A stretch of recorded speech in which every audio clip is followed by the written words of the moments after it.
விஜய்க்கு யார் அட்வைஸ் பண்றாங்க, என்ன பண்றாங்கன்னு தெரியல. இன்னைக்கு வந்து சட்டமன்ற தேர்தலா இருந்தாலும் சரி, அது வந்து நாடாளுமன்ற தேர்தலா இருந்தாலும் சரி, வேற எந்த தேர்தலா இருந்தாலும் சரி, நடத்துறது வந்து பாத்தீங்கன்னா இந்திய தேர்தல் ஆணையம்.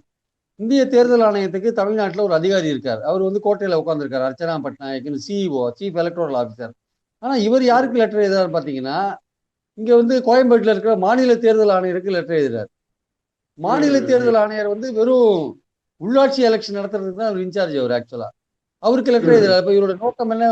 ஒரு இந்திய தேர்தல் ஆணையத்துக்கு லெட்டர் எழுதல. அவங்க தான் சர்வ கட்சி கூட்டத்தெல்லாம் கூட்டுறாங்க ஆக்சுவலா. இப்ப சமீபத்துல எஸ்ஐஆருக்குலாம் அவங்க தான் கூட்டினாங்க. அப்ப அவருக்கு எழுதாம வந்து ஏன் வந்து மாநில தேர்தல் ஆணையருக்கு எழுதினாங்க? மாநில தேர்தல் ஆணையர் உள்ளாட்சி தேர்தல் தானே நடத்துறாரு. இப்ப சமீபத்துல உள்ளாட்சி தேர்தல் நடக்கிற மாதிரியான எந்த விஷயம் தெரியல நமக்கு. அப்போ அவருக்கு அட்வைஸ் பண்றவங்க இந்திய தேர்தல் கமிஷனோட ஆபீஸ் ஒண்ணு தமிழ்நாட்டுல சென்னையில இருக்குன்றதையே சொல்லலையா? அவங்க அட்வைசர் 4 பேர் இருக்காங்க. ஒருத்தனுக்கு 4 பேர் இருக்காங்க. அதுல குழப்பமா இருக்கு. விஜய் இவ்வளவு இக்னோரண்டா அறியாமையிலேயே இருக்காரு ஆக்சுவலா. நமக்கு தெரியல உண்மையிலேயே. விஜய் வந்து அறியாமையில இருக்காரா? இல்ல அவரோட அட்வைசர்ஸ் அறியாமையில இருக்காங்களா?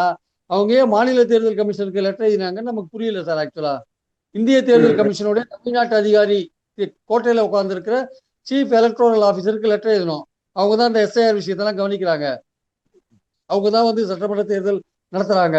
அவங்க தான் நாடாளுமன்ற தேர்தல் நடத்துறாங்க.